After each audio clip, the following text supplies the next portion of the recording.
Today's episode of the Director Series is brought to you by Taylor Sound.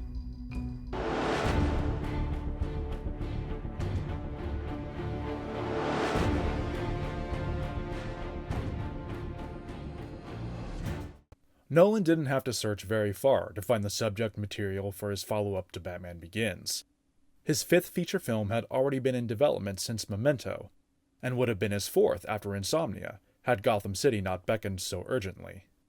Nolan and his brother Jonathan had been working intermittently over the previous 5 years, adapting Christopher Priest's 1995 novel The Prestige, a tale about dueling magicians in London at the turn of the 20th century. The brothers no doubt felt an enormous amount of pressure to deliver a fitting adaptation, considering that they had been chosen by Priest directly over higher-profile filmmakers like Sam Mendes, who wished to make the picture as his own follow-up to the Oscar-winning American Beauty. Nolan benefited from Priest's preference for up-and-coming filmmakers, wowing the author off the strength of Following alone, as Memento was still in post-production at the time. The Nolan brothers attributed the length of their writing process to the complexity of their ambitions, wishing to reshape the form of their screenplay to the thematic structure of the book, in a bid to become the cinematic embodiment of the magic trade's core principles. Capturing these ideals proved teasingly elusive, to the extent that the brothers delivered the final shooting script only 3 days before the start of production. Thankfully, their efforts didn't go unnoticed. The Prestige has gone on to become one of Nolan's most closely scrutinized efforts, regarded not just as a compelling and complex dramatic thriller, but also as a revelatory expression of Nolan's own artistic character via the philosophies that inform his craft. Shoot me. Shoot you? Go on, shoot me. Right there. No, I can't. No, not there. Shoot me here. Don't. Oh! The Prestige continues Nolan's symbiotic working relationship with Warner Brothers, who co-produces with TOUCHSTONE Pictures, but it also sees him reuniting with Newmarket Films, the entity that launched his career with Memento. I've seen him perform the trick 3 times now, Mr. Carter. The Prestige is the same man. No, it's not. The same man comes out of that second cabinet, I promise you. It's the same man. The story is concerned with the sustained game of one-upmanship between rival magicians. The aristocratic American Robert Angier, played by Hugh Jackman, and the coarse working-class Englishman Alfred Borden, played by Christian Bale. But the point is that a real magician tries to invent something new that other magicians are going to scratch their heads over, you know? Yeah, and then you sell it to him for a small fortune. Right? Eh? I suppose you have such a trick, Mr. Borden. Actually, I do. Would you care to sell it to me? No. Bale's casting, as well as Michael Caine's as a paternal stage engineer named Cutter, reflects how quickly the Prestige came together once Batman Begins got off the ground. Both actors are able to parlay the creative momentum of their prior collaboration with Nolan into compelling performances that bring the period alive with fresh immediacy. As the game of wits between Borden and Angier escalates, they draw their friends and family into the fray to increasingly devastating results. Rebecca Hall fares better than her role as Borden's increasingly put-upon wife might otherwise suggest, taking what very little she has to work with in terms of dramatic meat and chewing it vigorously. Say it again. I love you. Not today. What? Well, some days it's not true, and today you don't mean it. Maybe today you're more in love with magic than me. I like being able to tell the difference. It makes the days it is true mean something. Scarlett Johansson pulls heavily from the femme fatale archetype in her performance as Olivia Wenscombe, a double-crossing magician's assistant whose allegiance is, to put it politely, fickle. David Bowie, Andy Serkis, and Ricky Jay round out Nolan's cast of note, an inspired trio, considering all 3 are illusionists in their own right. Jay is a magic enthusiast in real life, and helped to coach Bale and Jackman in the trade while serving in his role as a fellow magician named Milton. Serkis is well known for his innovations with motion capture performance, using digital effects to transcend what the human body can physically do, or transform it into something else entirely. However, he gets no such opportunity to practice that trade in The Prestige, in which he plays Nikola Tesla's decidedly human assistant, Ali. Bowie plays Tesla himself, the eccentric real-life inventor who is fictionalized here as something of a reclusive wizard of the electric occult, the mastermind behind a mysterious technology that allows Angier to harness a power far beyond his ability to truly understand it. Returning cinematographer Wally Pfister and production designer Nathan Crowley cement their status as core members of Nolan's inner collaborative circle, each scoring a respective Oscar nomination for their efforts here. The Prestige expectedly reinforces Nolan's reputation for impeccable cinematography and unrivaled production value. But this time, it almost comes in spite of the significant budgetary resources at his disposal.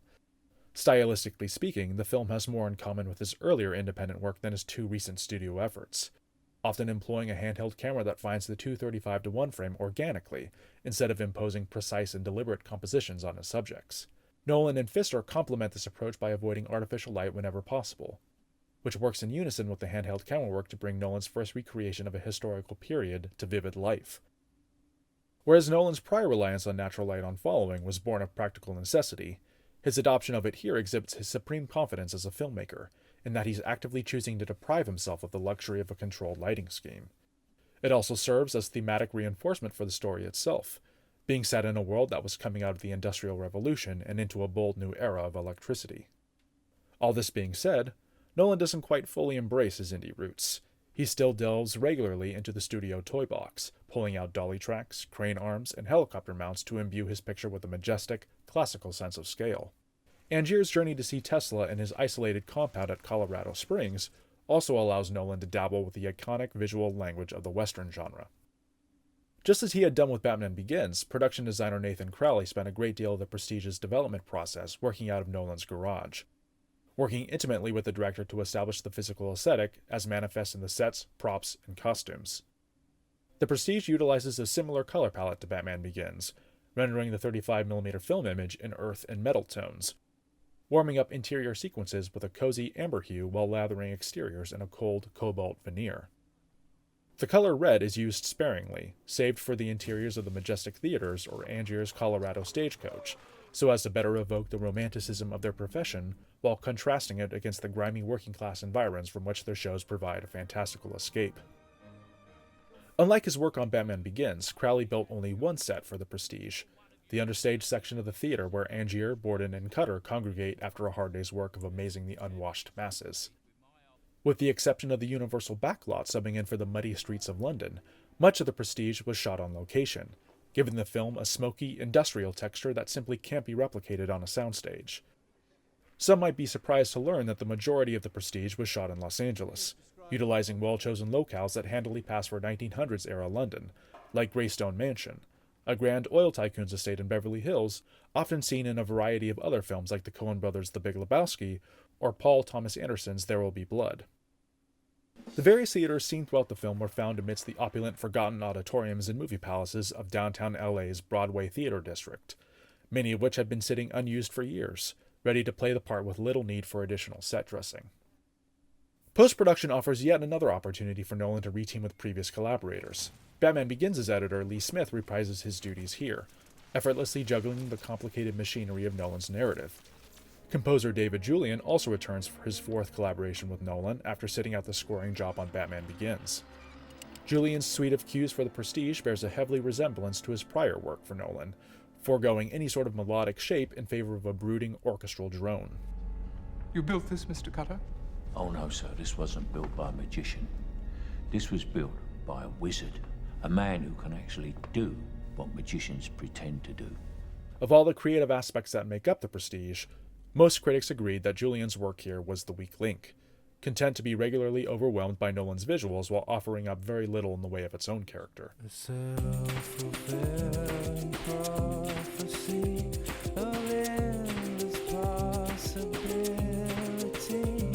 Indeed, the most interesting aspect of the Prestige's music is the fact that Nolan uses the Tom York track Analyze over the credits, notable by its rare exception to Nolan's otherwise established preference for original score over licensed needle trumps.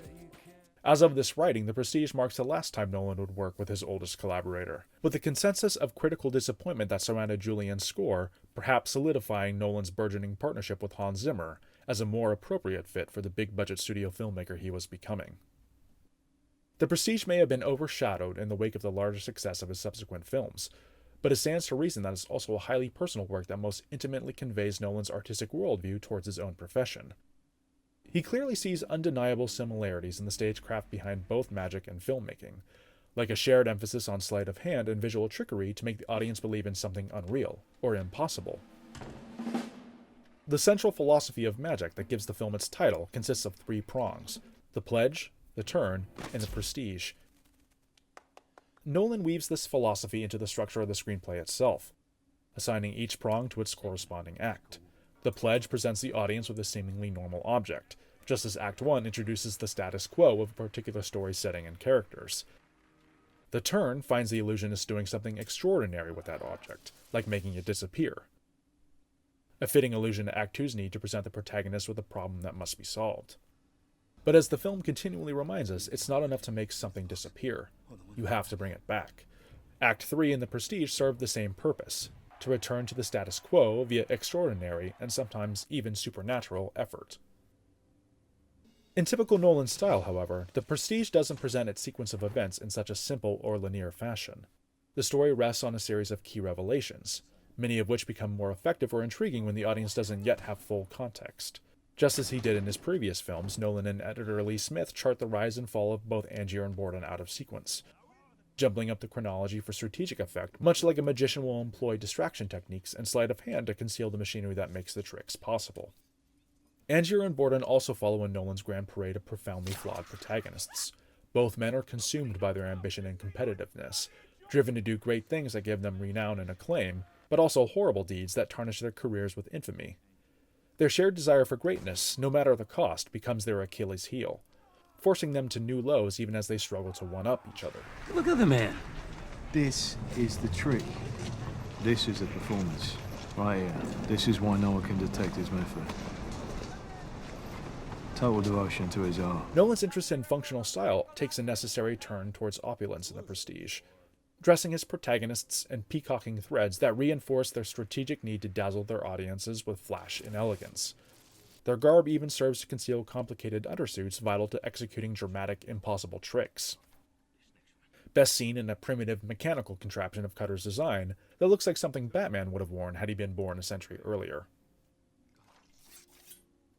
Nolan's direction clearly benefits from the confidence and wealth of experience he accumulated on the set of Batman Begins, navigating the labyrinthine twists and turns of The Prestige's narrative with effortless ease and dexterity. Interestingly enough, The Prestige was one of 3 films released in 2006 to deal with the world of magic, the other 2 being The Illusionist and Woody Allen's Scoop, which also starred Jackman and Johansson. The film enjoyed a robust run at the box office and a slew of positive reviews from critics, attaining a level of success it might not have had otherwise, had interest in Nolan's artistic character not been fueled by the monster hit that was Batman Begins.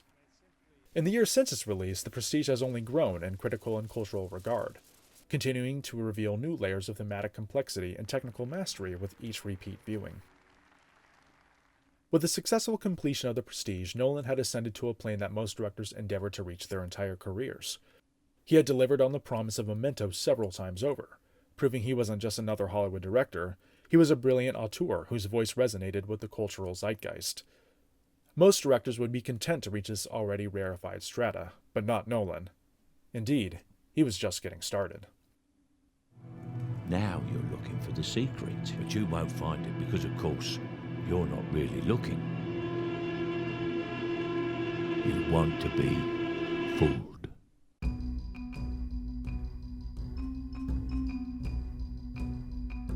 Now, today's episode was sponsored by TaylorSound.com.